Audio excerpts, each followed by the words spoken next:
line that said, "Live in Northern California once, but leave before it makes you soft. Live in New York City once, but leave before it makes you hard." More on that in a minute. We're still in phase one here of reopen. This will be the second time I've needed a haircut. Luckily, I have my own private barber, and Sarah's going to use this and this to turn this to this. I feel like a new man now. In fact, it's like I went from being a chia pet to a finely pruned bonsai tree. She did a great job. Shout out to all those people who are makeshift barbers right now. It's got to take a lot of patience. Still got the spike going. Great job, Sarah. I really appreciate the haircut. I got two things I want to talk about. And the first, I wanted to go back to Christmas Eve. Sarah and I stayed in a really nice hotel in Midtown Manhattan. We had a great time. We were going to spend Christmas Day there, which we did, but the idea was we wanted to make some plans for 2020 and some business plans and some personal plans, and we also just wanted to enjoy Christmas in New York City in a little bit of a different way than just staying at our house in Brooklyn. It was just a really, really good night, and the next morning I got up early and walked outside, walked around the city a little bit, went to Grand Central Terminal, and just did some filming there. It was very interesting because at that time, empty streets in New York City were kind of cool. I mean, it was something you didn't see very often. And of course, on Christmas Day, most people are not, the streets are pretty empty. Anyway, I really enjoyed that, and that was a cool thing. Obviously now it's a much different story 6 months later, but it was a lot of fun then. But we had these plans we made, and the following week we went to Times Square to watch the ball drop, and that was a lot of fun. In fact, that might be the highlight of fun the whole time we've been in New York City these past 3 years. We really, really enjoyed that. Who knows how that looks this year? Social distancing will be a challenge there for sure. But so that, that's how we spent our holiday in New York. Was kind of planning for 2020, and I'm sure, like you, for us, it didn't turn out anything like we expected. Couldn't have dreamed that we'd be dealing with some of the things we've dealt with. I don't have to go through the list. You know it well. But for us, I guess it was in March, we started hearing some things about the virus and, a couple of cases in New York, I believe. And so I was watching it fairly closely. And, over time it built. And, about the middle of April, we started having some symptoms. And it was things like a headache, some, sinus allergy type things, nothing really unusual, but when you're watching the news, some of it's starting to line up, and then we both got a fever, and that lasted for about 10 days. It wasn't a high fever, it was hovered around 100 degrees, and it only happened at night. Wake up, sweating in the bed, and then you were fine during the day, and then the same thing would happen the next night. Still, I felt like maybe this is just allergies. Could be sinuses. It's springtime coming up. But I remember the moment where I thought, no, this is something more. And that's when I lost my sense of taste and smell. I was grilling some food, and I came back in, and I think it was a hamburger, hot dog or something, and I couldn't taste it at all. It was gross. It was just texture, and there was no taste or flavor. And I remember thinking, this is not just sinuses. And things got worse before they got better. At some point, I stopped watching the reports on TV. At one time, I was watching the mayor, the governor of New York, the president of the United States, and several other things in between. I finally had to shut it all off. There's a lot of fear that comes with that. That's unnecessary, but you want to be informed, especially in a hot spot like New York City. even further in Brooklyn and even into our neighborhood. There was a map at one time and we were right there in the red. So I tried to stay informed, but at some point there was so much misinformation. You know, one minute they're telling you you should go get tested if you have symptoms. The next minute they're telling you, no, that's not available. And it was on, and it's still like that with all different types of aspects of this situation. So I got tired of, I just wanted to know what the truth was. And I got tired of not hearing it from the leaders. And this is not a political post. I don't have anything to say about any of those leaders on here, except I just wanted the truth. So couldn't find it, and things got worse around Easter time. In fact, it was Good Friday. The day before Good Friday, that week we were both having some shortness of breath, and we live in a 3-story house. So there's 3 flights of stairs. Sarah lives on the 2nd floor, I live on the 3rd, and then our kitchen is on the 1st floor. And,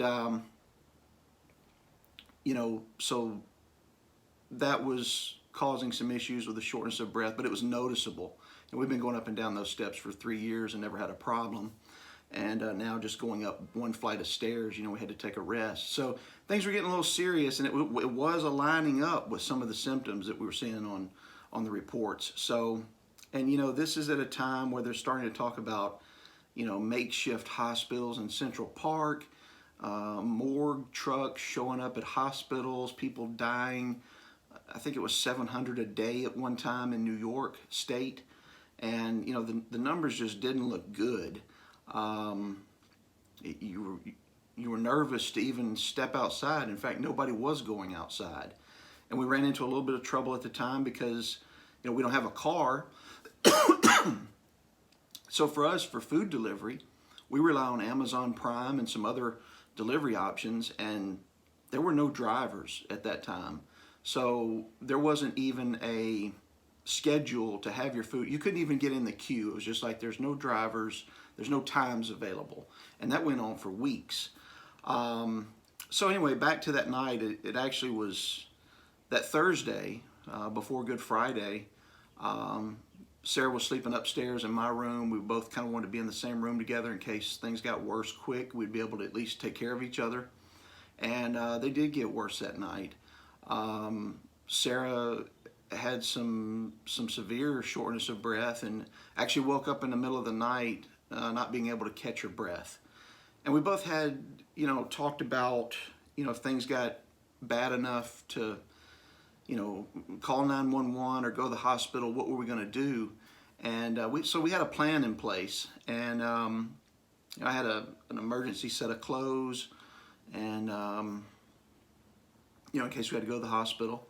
And you know, we knew the moment that we would need to call 911, and that was if we couldn't breathe. And she couldn't breathe, so that's what we did. I called 911, and at this time she had gone to the restroom, and so she's on the 2nd floor, and so I called 911, and she was having more and more trouble breathing, and the dispatchers on the phone were very good. I probably was unclear and in a panic.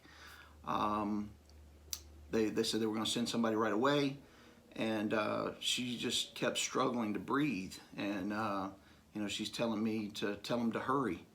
And, you know, as a father, at this point, I'm trying to keep her calm as possible and take care of her until they got there. I'm also trying to go downstairs and unlock the door and get everything ready for when they pull up. And then I'm also trying to get my emergency set of clothes, you know, my wallet, money, stuff like that, because it feels like we're probably going to the hospital. And then it dawns on me, I'm probably not going to get to go with her if they take her. Because at that time, if you didn't have the virus and you went to the hospital, you probably were going to get it while you were there. And so that was probably the scariest moment for me, was wondering what's fixing to happen here.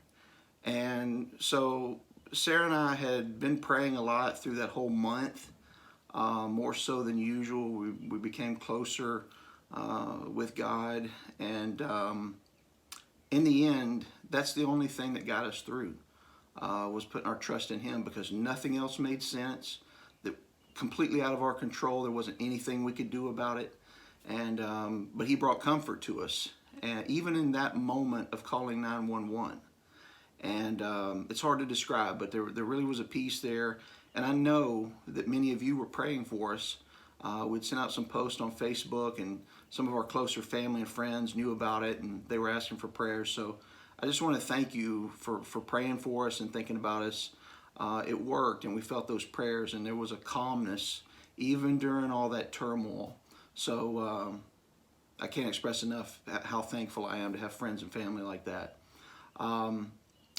So the Brooklyn, the EMTs arrived, and one thing I'll say about the ambulance is that there was a couple of times, a couple of weeks before that, where there was an increase in ambulance noise. In fact, it's all you heard at night. It was constant. Even in a city like New York, when you're used to those kind of things, this was more so, and it was really troubling, because you knew every time you heard that ambulance that somebody was dealing with this or something like it. And I remember asking people to pray about that, because it was really not just disturbing sleep, but it was causing some panic and some anxiety. And I remember that night asking for you to pray, and you did. And that next night, I only heard one siren the whole night, and it was off in the distance. And every night after that got better and better, and it just, many nights there was no noise. It was almost eerie, but that brought some peace as well. And it's that feeling where you're like, wow, God's answering prayer here. So there's nothing like that feeling, especially during times like this. So the EMTs came. Their names were Jessica and Nicole. They're very professional, but they're also very personable. And the first thing they did was calm both of us down. And I just remember as soon as they got there, things started getting better. And they walked us through some things. They did a couple of quick tests, and they were able to take care of everything right here at the house, so we didn't have to go to the hospital, which was great news. And I'll never forget the amount of time we spent with them, because we talked to them about what they were dealing with as well. And it was a moment I'll never forget. It was the scariest moment probably in my life so far, and because I was trying to help my daughter, and there was so much going on. But I think God sent those two EMTs specifically, because they were really good. And I know that kind of thing was probably going on all across the city. And so we thanked them the best we could. The only way we knew how, which was just saying those words, thank you for helping us. They were putting their lives at risk every time they go out. And I know you've probably seen on TV all of the heroes that are helping people. And so anyway, that's kind of our story on how that went. The other great thing that happened, once word got out that we were having a little trouble, getting food to the house, the food started showing up. Several close family and friends sent care packages through the mail, because one thing that was working was the post office. And so they were sending us boxes of food from Memphis and from other areas. And then right here in Brooklyn, Claire has some family here, and they brought us Gatorade and soup and a couple of extra items that were just really cool. They made us Easter dinner that Easter and brought it, and we really appreciated that, and that made such a big difference. Even one of our clients sent us a care package with some coffees and teas, and those little things matter a lot when you're feeling down and like you don't know what's going to happen in the world. So that was great. So like I said, now we're feeling much better. We're still in phase 1 here of reopen, and from what I can tell, that means not much has changed. looking at some videos online. Most of Manhattan is boarded up. There are some restaurants. Amazon delivery is back. Drivers are out there. They'll deliver food to you. But most businesses are still shut down, and there's just not much open here in New York. I think the city will get back to where it was, but I think it's going to take quite a while. You know, back before all this happened, somewhere between the holidays, Christmas and New Year's, and then, you know, starting to hear about the first cases here in New York, Sarah and I had talked about our time in New York. You know, we've been here for 3 years, coming up in August, and we were talking about, you know, why we moved here, what we wanted to accomplish, and you know, all those boxes of things that we both want to do had been checked off the list. So, you know, and we knew we didn't want to stay here forever.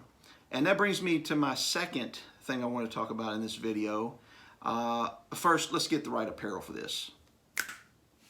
That's right. After 3 years in New York, we are leaving. I know it seems obvious the reason we might be leaving after the conversation I just had, and those are definitely influencing factors.